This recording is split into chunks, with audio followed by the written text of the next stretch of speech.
Hey everyone, hope you're all doing great. Welcome back to the Anime Fictions 2.0. Today, we're diving into another exciting What If, Part 5 of Naruto Rise of Lord of the Foxes. If you're enjoying these alternate timelines, make sure to hit that subscribe button, share it with your friends, and check out the other videos on the channel. And of course, drop your thoughts in the comments. I always love hearing your ideas. Alright, enough talk, let's get into the story. Chapter 5 Meetings and Alliances. The female figure in the trees above her prey moved with a commanding presence one would have only seen in only the most determined of shinobi in Kyuubi. The vessel of the two-tailed Nibi cat demon, Niyujito, watched the two below her for several hours now with a sudden interest in the pair. Her tenant at some point during the stalking of the one known as Kenpachi informed her that her demon brethren was in him, and that the vessel was strong. Very strong. Yujito was surprised by this, as she had never seen another demon vessel like herself in the world before now. She had only recently heard how the one-tailed raccoon was sealed in Suna's new Kazakage, and was beaten by another demon vessel, though the name was never given.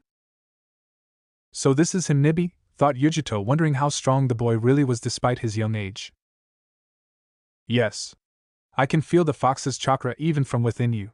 You are so used to mine that you can't sense the difference between him and mine until you get closer to him, said the Nibi cat demon, shivering secretly at feeling the presence of Zangetsu, as it had been a long time since they had seen each other. I'll observe him a little while longer before I make myself known, thought Yujito, not ready to get into a conversation with the fox vessel. However, just because she wasn't ready didn't mean that someone else was going to bring her into the light. It seems we have a fox watcher in the trees, thought Zangetsu, sensing the person's hidden chakra signature, and sensing something different about it. Who is it this time? Is it Akatsuki again? Thought Uzumaki Kenpachi while still walking physically on the outside of his mind. No. It's someone else, who is like you, thought Zangetsu, smiling at the sheer fact that his vessel may not be alone in his travels as they had originally believed. Damn, and here I thought I could get some action, thought Zaraki Kenpachi, slamming his fist into the ground, creating a large quake and crack in the landscape of the place in the boy's mind. Just because she's just like me in terms of holding a great demon lord doesn't mean she is friendly. For all I know, she could be a ninja sent by another village to kill or capture me for research or weapons purposes. Kami didn't create copies of the old man and put them in positions as a kage, so I doubt that this one's kage was as kind as the third was, thought Uzumaki Kenpachi, keeping his wits about him. How do you want to handle this? Thought Zangetsu, knowing that first impressions are everything when meeting someone. Whoever this person thinks he or she is, they believe that I can see them. Let's shake a few trees and so just who or what falls out, thought Uzumaki Kenpachi, smiling evilly in his mindscape and physically, though it was hidden due to the mask. While you do that, I need to leave your body for a short while to take care of the plan we discussed the first night on the boat. It wasn't easy considering I'm still bound to your body via the seal, but I was able to save the dying boy from total death and secure him in a demonic realm meant for putting things in limbo. I need to leave to check up on him to make sure he's not dead, thought Zangetsu before getting a mental nod from the boy before fading out of the mindscape. Great. Just great. Now I'm stuck here by myself, thought Zaraki Kenpachi angrily, as he got off the ground and started practicing with his sword on things that he manifested on his side, the boy's mind that all three of them shared. Sound Village at the moment. Again you failed me, Kabuto. Why should I even keep you around anymore if all you do is keep failing me continuously?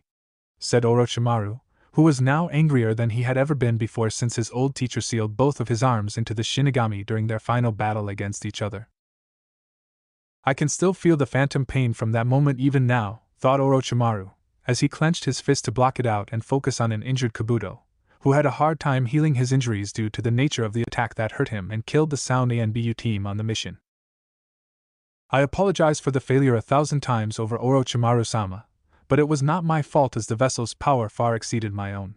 The Kyuubi inside of him changed his appearance, and made the boy stronger than anyone else around him. Even Itachi himself was cautious against him, said Kabuto, finding the injuries were harder to heal than he thought since the wounds were made by chakra. They would fight with him in terms of wanting to heal his wounds. Itachi was nervous around the boy, you say? If that is true, then Akatsuki will soon see me as a threat for interfering and try to kill me when they feel the time is right. On the other hand, they are not faring so well on gaining all the 9 beasts together like they wanted and are behind schedule, said Orochimaru, who was now deep in thought at the moment on how to approach this. "What does that mean, Orochimaru-sama?" said Kabuto, wondering what his master was planning in his mind. "Nothing you need to know about. All I can safely assume is that Sound Village is safe for now, along with myself for that matter. Fortunately, I know where the boy is headed due to my own spies and IWA I sent in several months ago, who were also part of the team sent to investigate where the Kyuubi vessel is," said Orochimaru, who was glad that he had sent that spy team into Iowa when he did. "Where is he now, Orochimaru-sama?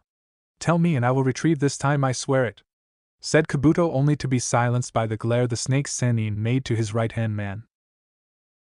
"No, I need you here, Kabuto, despite your increasing failures. As for the Kyuubi vessel, he is currently right now in water country trying to see the daimyo and the Mizukage. I don't know what that brat's plans are, but they are not a threat to me at the moment, so I want him left alone for now," said Orochimaru, noticing the shocked look on Kabuto's face. "But what about using him for future experiments to achieve immortality, Orochimaru-sama?" said Kabuto, wondering why the Sannin was turning his direction away from the fox.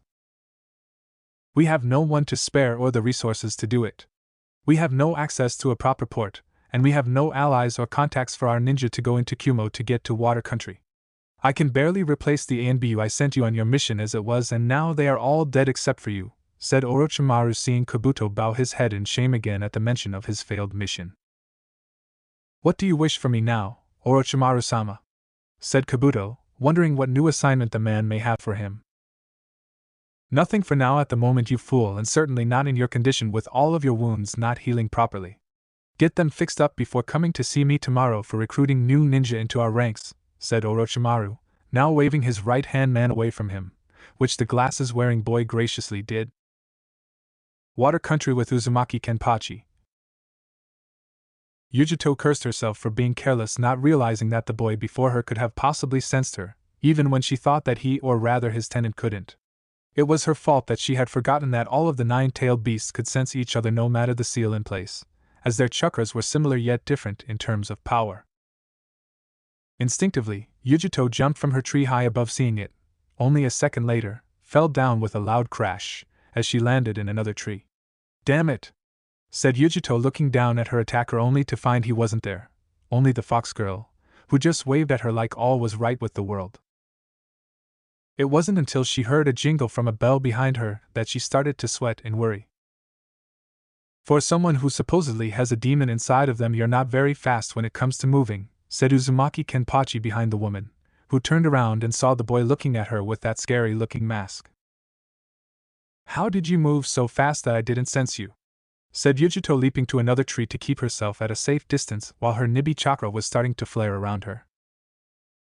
"It's not my fault you are scared out of your mind at the moment, and weak when compared to me in terms of power. Now, as long as we are asking each other questions, why are you even following me?" said Kenpachi, resting his sword on his shoulder waiting for a response.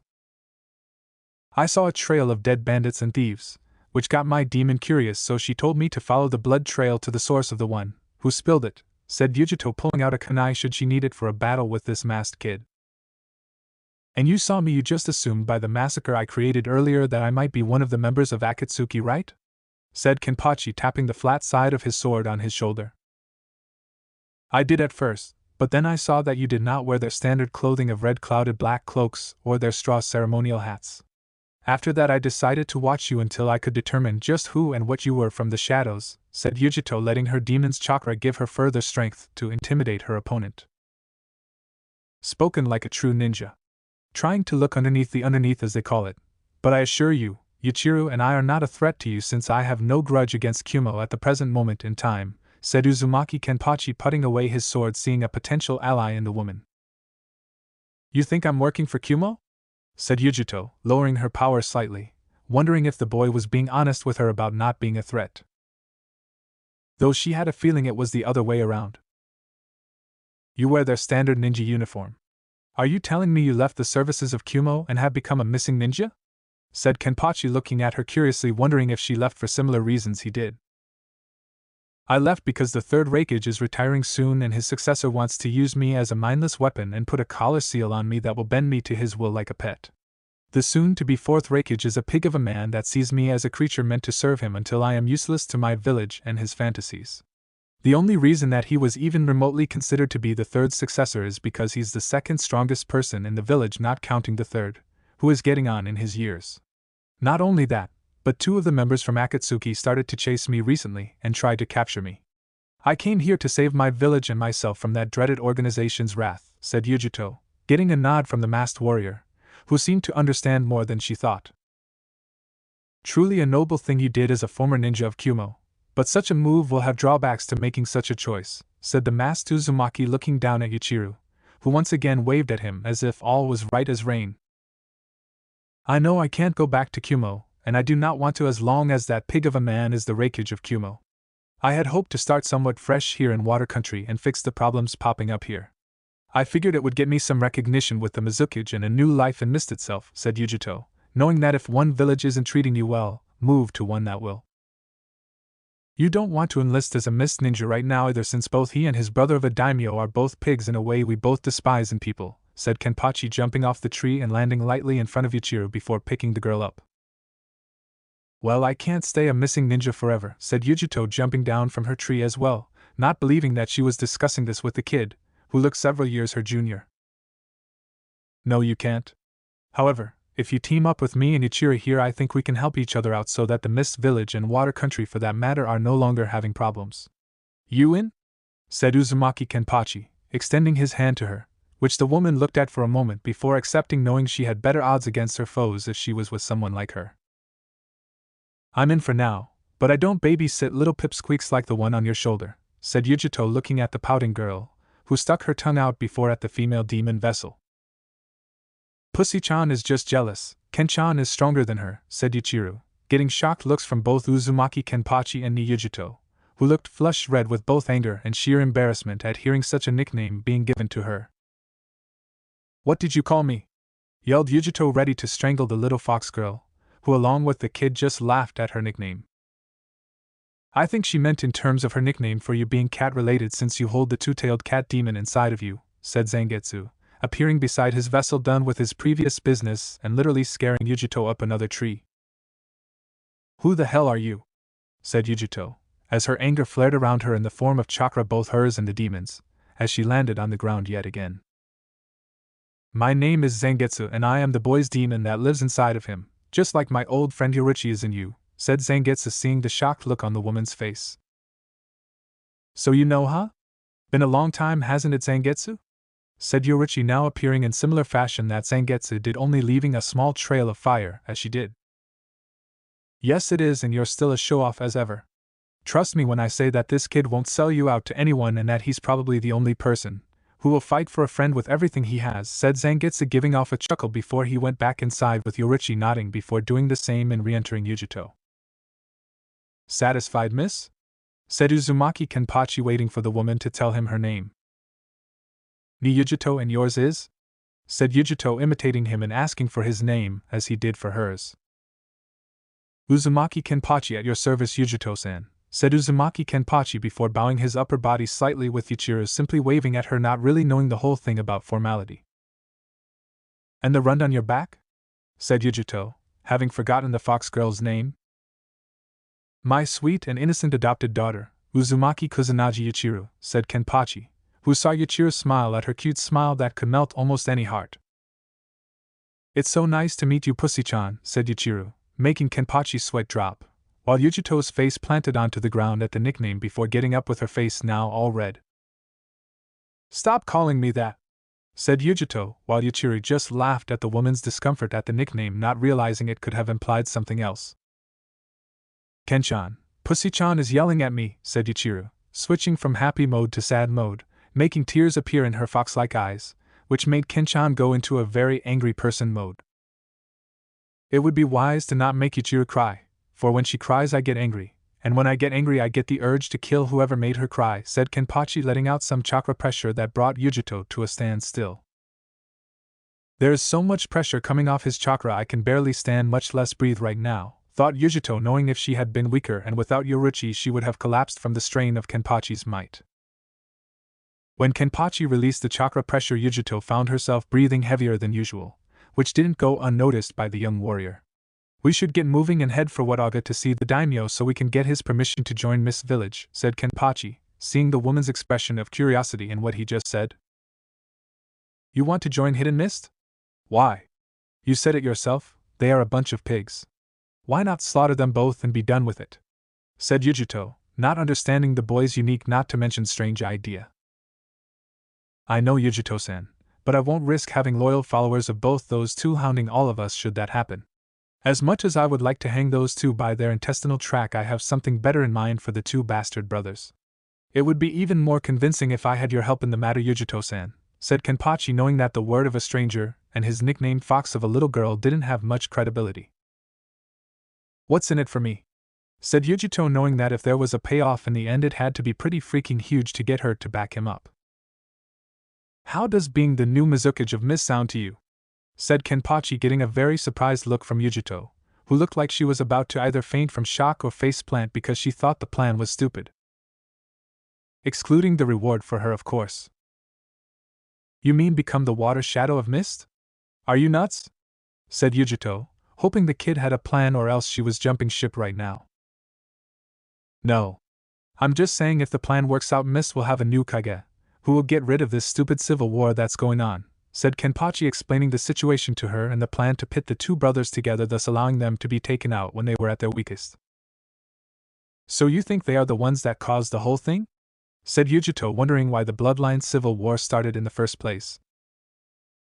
From what information I gathered on the civil war from the history books in Konoha's library that I read a few years back, it all started not too long after those two reached the once respected titles they have now tainted. All we need to do is get enough information to prove it and expose it to the people of Water Country, and they will cease this fighting and be a united country once more, said Uzumaki Kenpachi, getting a nod from Yujito, knowing that such unity could help her if and when she became the new Mizukage.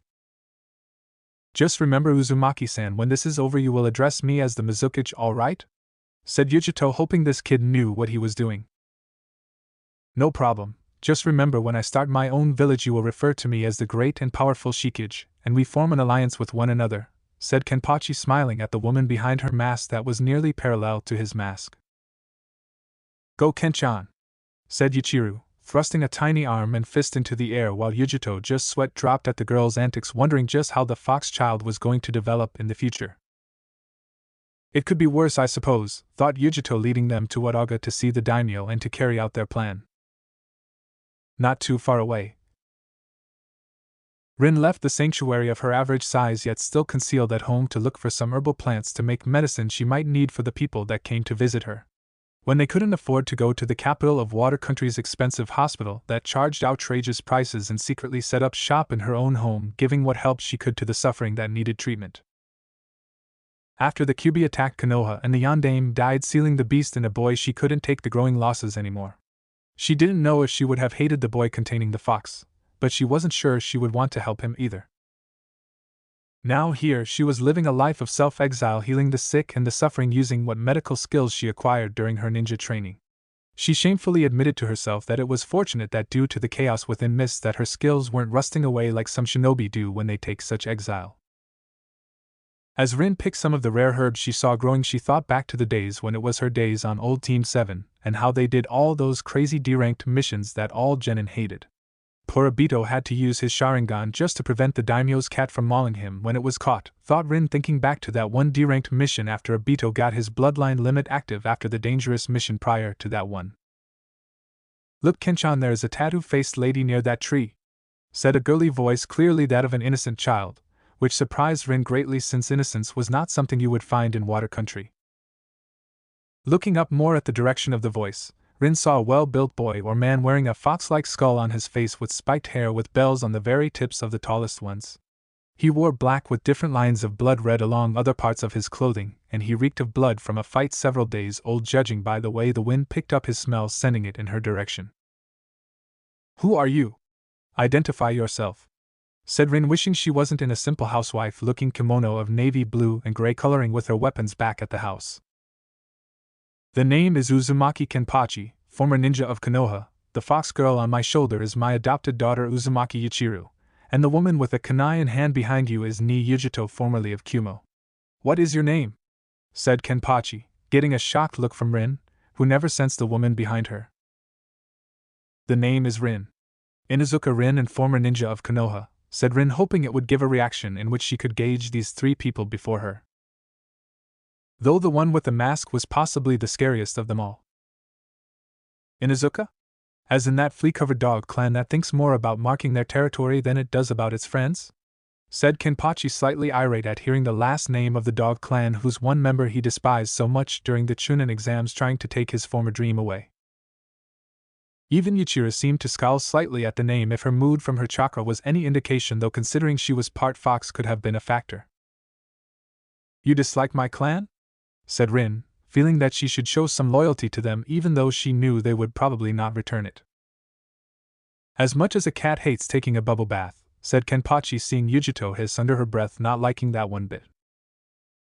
You said your last name was Uzumaki, correct? I heard that last name some time back when the fourth was still alive, said Rin, eyeing the boy under her calculating eyes. If you are referring to my parentage, we should talk inside your home, as the woods have many heirs that will receive lots of money for the knowledge of what I suspect you hold, said Kenpachi before nodding quickly to Yujito, who put away her kunai to show she was not a threat either. Follow me. I have a feeling after this I'm going to need a lot of sake, said Rin, who got a cheer from the Yuichiro girl who gave her the nickname Doggy-chan due to her markings for the Inuzuka clan. Though upset at first, when Rin found out what Yujito's nickname was, she realized the fox girl could have given a worse nickname. Rin's house minutes later. Despite being small on the outside, the place was big on the inside, and Kenpachi, Yujito, and Yuichiro all agreed it was nice to be indoors for once after being outside for so long. Before I tell you anything about the Uzumaki name, could you remove your mask so I can see the face of the one who claims to be the son of that woman? Said Rin, knowing that even though Uzumaki was not a household name in Konoha or anywhere else, the person could be an imposter. Herself was suspicious of what the boy looked like without the mask and silently wondered if he was scarred under it or quite handsome. Either way, I'm going to find out, thought Yujito, watching with some anticipation as the young boy looked at the girl on his shoulder before slowly removing his mask. Rin gasped at the face that was now before her, as she recognized just who exactly sired this boy into existence from the way he looked. Aside from the whisker marks on his face, the slit-like eyes, and the eye patch on his right eye, he would be just like Sensei. Wait, whisker marks? Sensei or the woman never had such marks on their faces ever. So how come this yandame looks like a clone does? Thought Rin, seeing Kenpachi hand over his mask to Yuichiro, who held onto it until he needed it again. Yujito was finding it hard not to blush as she found the face of her newfound ally and fellow demon vessel to be downright handsome. If only he was a few years older or I was younger, thought Yujito, cursing her luck at being born sooner than the boy. I take it from the look on your face that you just confirmed your suspicions about who my parents were. Care to share this information with the rest of us? Said Kenpachi, as he looked into the wide eyes of Inuzuka Rin. Damn! I was hoping to tell the boy myself later on. If he gets angry, his chakra will spike beyond Kage level and will draw people from all over water country along with all the other countries to this place, thought Zangetsu privately to himself, wishing that he had more time to tell the boy himself. Yes. I knew your parents. However, before I answer, I would like to know one thing to confirm another suspicion about you. What is your date of birth?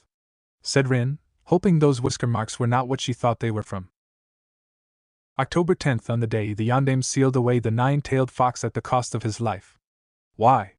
Said Uzumaki Kenpachi, eyeing the woman carefully, wondering what the Inuzuka was going to say.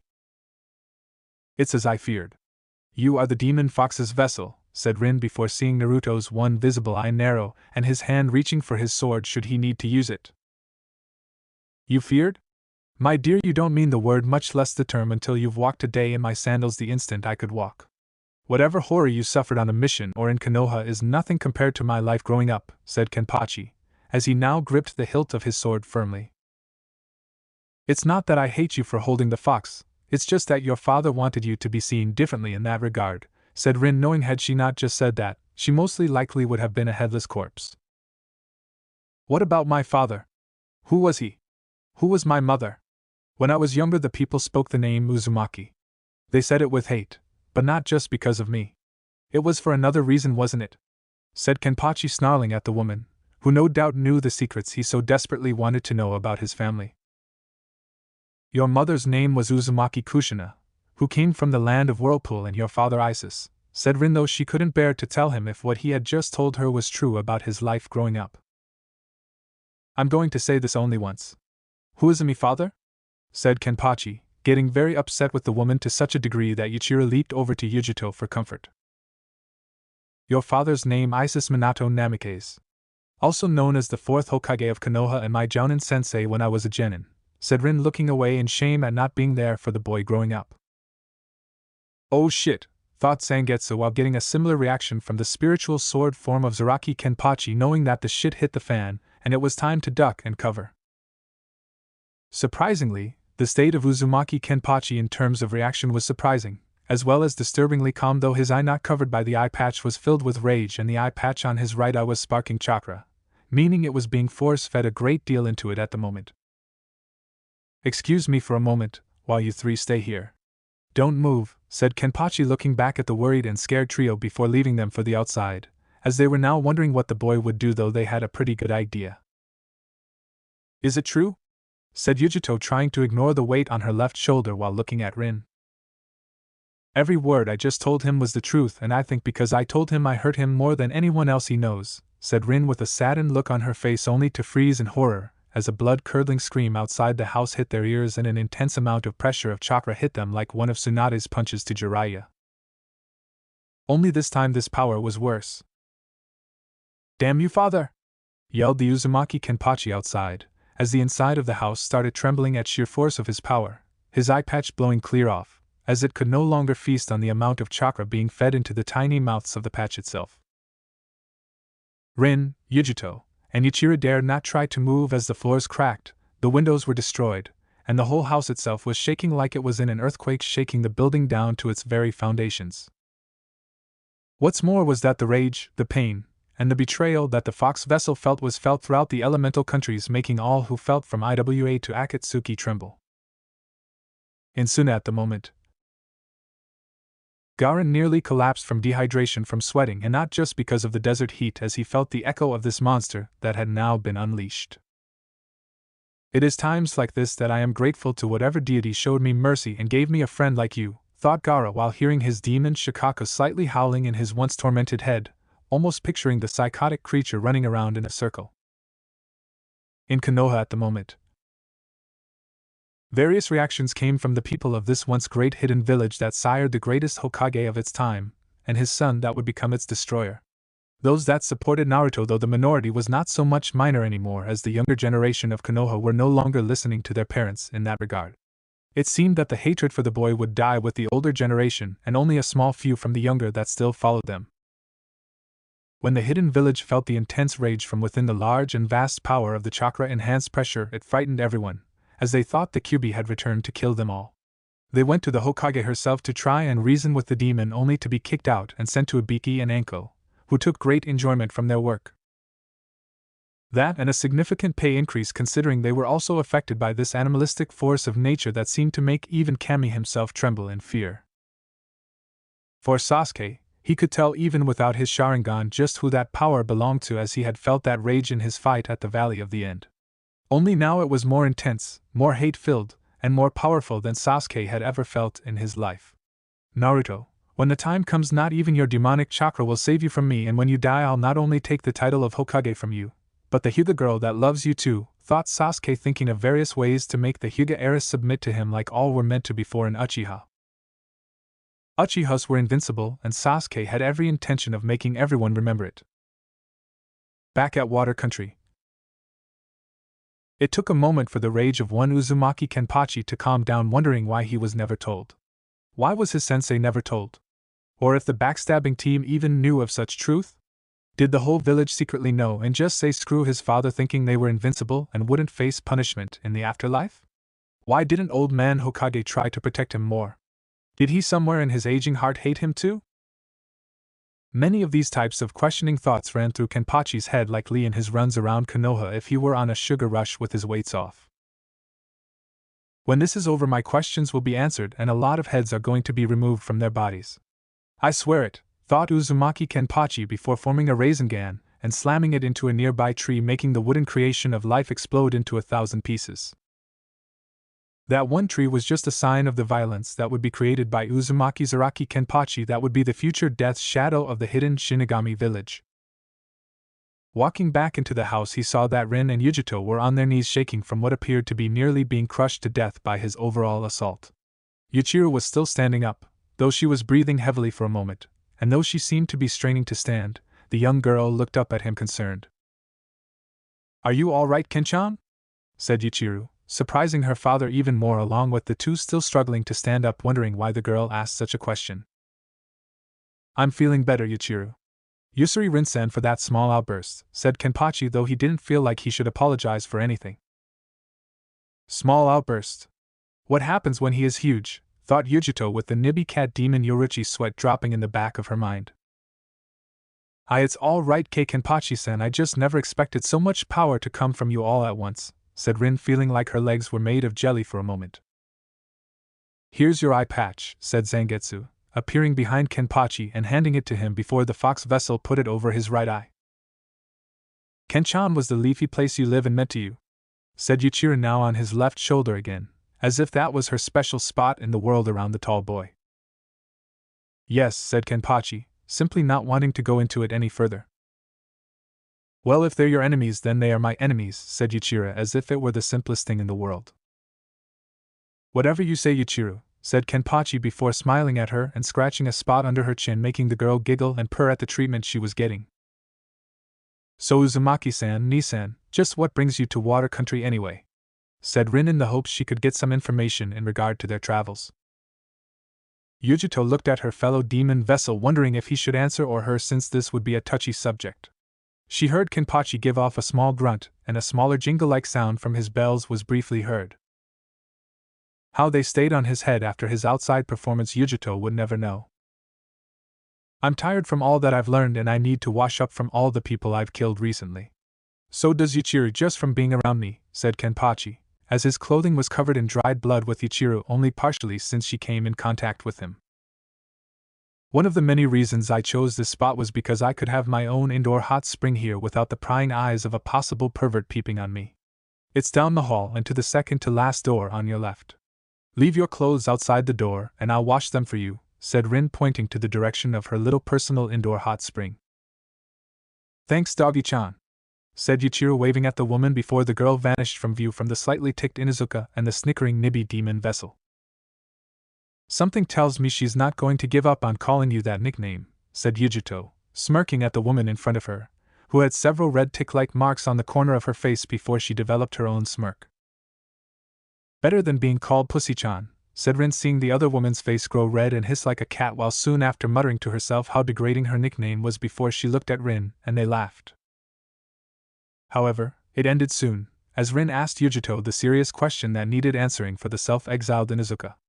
After Yujito explained to her what Kenpachi had told her, and his plans to remove the Mizukage and the daimyo before he left to create his own ninja village, Rin understood just how horrible Konoha had gotten since her departure. "Kakashi, you stupid fool. How can you do this to Sensei's son? You knew that our sensei would rather rip off his own arm before sacrificing any other child in the village. If only you weren't so ego-driven by your own legend, you would have seen that the Yondaime never approved of your Chidori, because once unleashed it can kill almost anyone fatally. And for what? All because you couldn't make the Rasengan like he could and wanted to make your own version of it, only to make the Chidori instead," thought Rin, knowing that if she did see Kakashi again she would knock him on his ass before doing many evil things to him. "When I was in Kyuubi during my early years as a child, the third Raikage kept me safe from the hatred of my people. He knew that as I grew up with the Nibi cat demon inside of me, I would be hated by all the people around me. He knew they would try to beat me, kill me, or worse if they ever got the chance. The Council of Kyuubi opposed this, saying I was a demon hell spawn that deserved to die for the sins of my container. However, the Sandaime Raikage would hear of it, and hired only his most trusted ANBU to watch over me when he wasn't teaching me. He is the father I always wanted, and though my leaving him along with Kyuubi will break his aging heart, I left him a letter telling him I could not work with his successor no matter the circumstances," said Yujito, knowing that if she stayed when the third retired her life would be the living hell she knew it would be. "I want in on this," said Rin abruptly, turning completely to face the Nibi vessel, who was shocked by the boldness of the woman before her. "What? Why?" said Yujito, looking at Inuzuka like she grew a second head. For several reasons. 1. I want to help others, and despite what I'm doing now, it's not helping the rest of the populace in this country. 2nd, I have a score to settle with my old teammate back in Konoha for what he did to our sensei's son, and there would be no better revenge than helping Uzumaki Kenpachi fulfill his dreams, said Rin before her lips curved into an evil smile that made even Yoruichi shiver slightly, knowing that this woman was going to keep her word in this. I'll tell Kenpachi when he finishes cleaning up with Yuichiro in the hot spring, but for now I need to ask you something, said Yujito, getting a puzzled look from Rin. What's the question? Said Rin, wondering what the woman could possibly ask her now. Do you have any sake? Said Yujito, making Rin's face drop hard into the floor. Follow me, said Rin, getting off the ground heading towards the kitchen area, hoping none of her dishes, glasses, or even the sake itself was damaged. When Kenpachi and Yuichiro came out of the hot spring an hour later, each wearing a long brownish crimson robe, courtesy of Zangetsu, they saw their clothing was drying and clean looking thanks to Rin. Thanks, Rin-san, I'll make it up to you when I get the chance, said Kenpachi while the little fox girl Yuichiro was inspecting her clothing before nodding her head at a job well done. Thank you, Doggy-chan. Why made all the blood go away, said Yuichiro, smiling a smile that would have made the sun jealous at such a thing. Thank you, Kenpachi and Yuichiro. It is the least I could do after what has recently just happened and what I told you earlier about your heritage, said Rin, looking at the blonde, now naturally spiked-haired boy known as Uzumaki Kenpachi and wondering how a 12 to 13-year-old boy could grow so tall. I told her what we have planned and she wants in on the whole thing. Do you agree? Said Yujito, knowing this couldn't work without all parties agreeing on the same thing. Sure. The more the better, I always say. In fact, I was actually hoping that we would get another member in during our walk, as we'll need someone to become the new ruler of Water Country. You up for the task? Said Kenpachi, looking directly at Rin, who was shocked by this since the Inuzuka never saw herself as ruling material, as it was called. That's what her much older aunt Inuzuka-tsum said anyway, though she never did like. Her aunt always hated Namikaze sensei ever since he humiliated her in that little ramen eating contest where Tsum bet she could taste all there was in ramen better than future the Hokage of Konoha. Rin sensei sees a chance to get back at the woman for calling the love of his life a red-haired bitch in heat when she thought he had been out of hearing range. The prank required the help of the young owner at the time, who after hearing the plan from the future yandame, put in a little something or other that when eaten makes dogs, or in this case those with a bloodline that connects them with dogs, go crazy with lust over her mate. Some would deny it later as a running joke from Inoichi, but it was because of that little prank that helped Kiba become conceived later on that day. But that's a story for a later date. Well, when you put it that way, Kenpachi-san, then I will happily accept your offer, said Rin, knowing that if she were in power as the daimyo she could help get the boy's dream fulfilled. Welcome aboard, Rin-san, said Kenpachi, extending his hand, which Rin took, sealing the deal along with Yuichiro jumping off of her father and dancing around doing a cute little cheer with fox-like fans with Go Ken-chan on each one. Ken-chan. Ken-chan. He's our man. If he can't do it, no one can. Yay! Ken-chan. K to the E to the N to the chan. K to the E to the N to the chan. Go Ken-chan. Go Ken-chan. Ya! Said Yuichiro, finishing with a small jump into the air before landing gracefully on one foot. The trio before the girl at this point couldn't help but laugh themselves silly. Konoha 3 weeks later. Tsunade was reading her reports on all activity from her spies deep in the lands of the other elemental countries and additional information from Jiraiya's spy network. When that three-tailed fox had appeared before her in the council meeting room, she realized that Naruto's influence with the Kyuubi may have reached a level which was considered to be a family bond, since the fox was said to never give a contract to anyone. Now, however, it appeared to Tsunade that Naruto surprised her yet again and did what no other person could do in the world of summoning animals. When she approached Jiraiya to summon one of his toads, he had refused, saying that if he did, he would have a lot of explaining to do to that toad, which would report to Gamabunta. The boss of the toads was upset as it was in having a super pervert as the summoner, and would be even more pissed if he learned what Jiraiya told him concerning Naruto. It was no secret to Jiraiya that the boss toad respected Naruto for not backing down from him when that little bet he made with Gamabunta got underway. Not only that, but the giant toad's own kids respected Naruto, and they had only been summoned on a rare few occasions. Not only that, but the summon's own network of passing on information was very complex in itself. Depending on how influential that summons was, it could cause a simple ripple or a shockwave of epic proportions throughout the summoning world and the human world. It was bad enough they already felt it in the human world as it is. Tsunade now found herself staring into the clear night sky at night, wondering where her precious little brother had gone, and what exactly had happened to him on his journey so far. Without Naruto, the Leaf Village seemed almost hollow or empty inside, and the light he created was now seemingly lost forever. Naruto's real power, it seemed, was to be able to pierce through self-doubts, the self-pity others give themselves, and the faults he finds in others, only to use such things to draw out one's true potential. You made other people's heavy burdens lighter by using your own as a counterbalance so they could have the strength to lift it. If only Sarutobi had taken care of you better, then this wouldn't have happened, thought Tsunade, opening her desk, getting out some sake she had stored away for days like these when she felt like crying and did.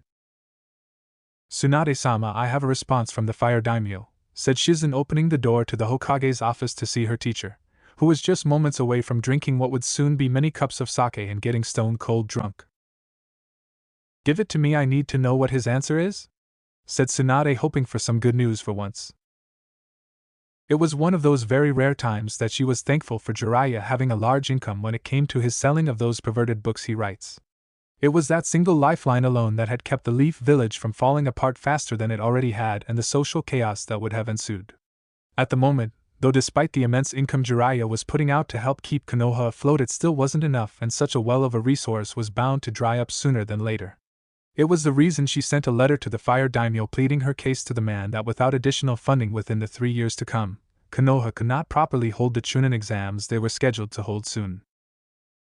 Tsunade had sent that letter out a little over 2 weeks prior, and only now was she getting a response when she could or should have gotten it within days. Whatever was stirring in the home of the Daimyo of Fire, it was either very good, or even worse news than before. Dear Hokage-sama, I have heard your sincerest apologies on behalf of your village for the abuse that it has caused to the boy your people hated so much. I have also taken the time before writing this to speak to my advisors in regards to your wishes to have the necessary funding that is needed to host the Chunin exams. I have been well aware of the fact that it is again your turn to host the exam in your village a second time after the first one was ruined by the Sannin Orochimaru. Many of my advisors originally suggested I should cut off all ties to the Leaf altogether for disrespecting the Yellow Flash's dying wish for a child to be seen as a hero. However, I was a dear friend of the late and wise third Hokage, who from what I understand had always been kind to the boy when your people were not. The very fact that I still give the necessary funds needed to stay alive, if just barely and mercifully, is a fact that should not leave your mind. Still, due to the growing chaos from the other countries around my own, I have no choice but to consider this matter and get back to you at a later date. As of now, the answer is either yes nor is it a no, but rather I am currently contemplating the matter in regards to your village still being of use to me. I will send you some missions just to give you a chance to stay afloat. However, I intend for them to be nothing higher than that of C-ranked missions, since anything else I give you would be too generous for your own good. Until I hear or see otherwise that Konoha has regained the will of fire that the third Hokage preached about when I was younger, I will not increase Konoha's funding anytime soon until deemed necessary to help with the Chunin exams. However, I am not about to see those who secretly supported the boy get punished for my actions, so I will state this to you now. If any other hidden village, whether they are new or old, appears and agrees that you should be given more funding, then I will increase the amount by 30%. No more, no less. Give my regards to Sandame's grandson, Daimyo of Fire. Damn, said Tsunade, sighing afterwards and sitting back in her chair, finding it useless to try to pound her desk into oblivion at the Fire Daimyo's response, since replacing them had become just too damn expensive on their already thin budget. I take it that he's not going to help us, said Shizen, knowing that the village had a lot of sins to pay for that no one wanted to pay. It was like Tsunade's gambling problem, only now it was nearly on a village-wide scale. Shizen's worst nightmare is now coming to life, only in a more serious fashion. Yep. Who would have thought Naruto would have made such an important impact on those around him like this? Not only that, but from Jiraiya's spy network was able to produce is that Naruto is now in Water Country of all places, and my little brother now goes under the name of Kenpachi, said Tsunade, making her and Shizen shudder at the sound of that name, as it sounded like someone who would enjoy killing just for the fun of it.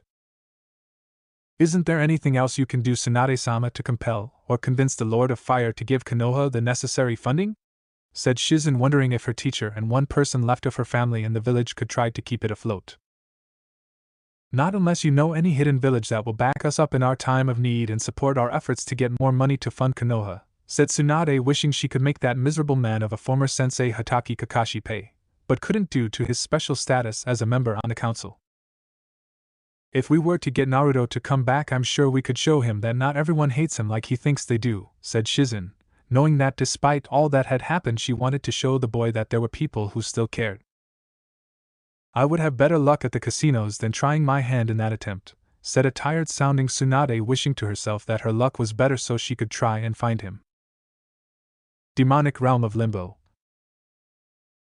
The figure felt as if he were weightless in an ocean as he looked up into the clouds in the sky, wondering where he was for the 15th time that day, night, or whatever time it was in this place.